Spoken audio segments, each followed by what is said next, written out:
প্রথমে একটা dry roast মশলা তৈরি করব। এর জন্য নিয়েছি শুকনো লঙ্কা 4টে আর একটু জিরে, যে জিরেটা আমরা নর্মাল ব্যবহার করি, জয়িত্রী আর গোটা গরম মশলা, আর তার সঙ্গে দিয়ে দিয়েছি একটু কালো গোলমরিচ।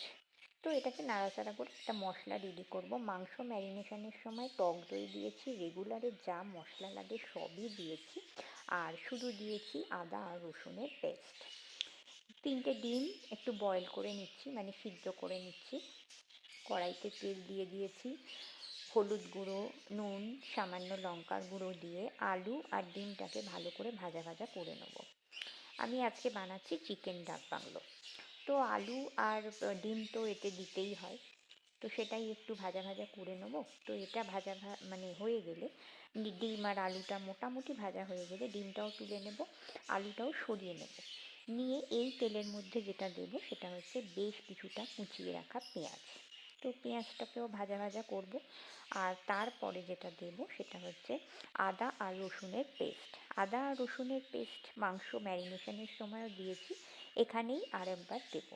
আর এর সঙ্গে টমেটোটা আজকে গোটা দিতে, মানে কুচিয়েই দেওয়া হয়, বাট আমি আজকে, আমার একটু তাড়াহুড়ো ছিল বলে টমেটোটাকে পেস্ট করে নিয়েছি। এছাড়া টমেটো কুচিয়েই দেওয়া হয়। তো মোটামুটি এই মশলাটা যখন কষে দেবে, এবার এই ম্যারিনেশন করা যে চিকেনটা, আমি এই চিকেনটাকে প্রায় 1 থেকে 1 ঘন্টা মতো ম্যারিনেশন করে রেখেছিলাম। এই চিকেনটা যতটাক্ষণ ম্যারিনেশন করে রাখবে ততটাই কিন্তু ভালো হবে। তো যাই হোক, এবার এই মশলার মধ্যে দিয়ে ভালো করে নাড়াচাড়া করে নিতে হবে। জাল মানে ফ্লেমটা এই সময় একটু হাইতে রাখবে, রেখে এই মশলাটা দিয়ে নাড়াচাড়া করবে। এইবার ফ্লেমটা একটু কমিয়ে নেবে, নিয়ে যে গুঁড়ো মশলাটা তৈরি করে নিয়েছি সেইটার থেকে হাফ এই মাংসর মধ্যে ছড়িয়ে দেবো। দিয়ে এবার এটাকে ঢাকা চাপা দিয়ে দিয়ে কষাতে হবে, যেরকম মাংস কষায় সেই রকম। তো এইভাবেই মাংস সিদ্ধ হবে।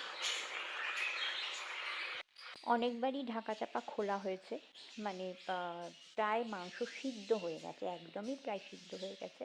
আর মধ্যিখানে কিন্তু আমি আলুগুলোও দিয়ে দিয়েছিলাম, কারণ না হলে আলুগুলো সিদ্ধ হবে না। তো এবার লাস্টলি নামানোর আগে সামান্য একটু গরম জল দেব, ডিমগুলো ছেড়ে দেব, আর ওপর থেকে যে মশলাটা এক্সট্রা একটু রেখে দিয়েছিলাম সেটাকে ছড়িয়ে দেবো। That's it. গরম গরম ভাতের সঙ্গে চিকেন ডাক বাংলো জাস্ট ফাটাফাটি লাগে। এছাড়াও রুটি, পরোটা সবার সঙ্গেই ভালো লাগে। তো এখনকার মতো টাটা।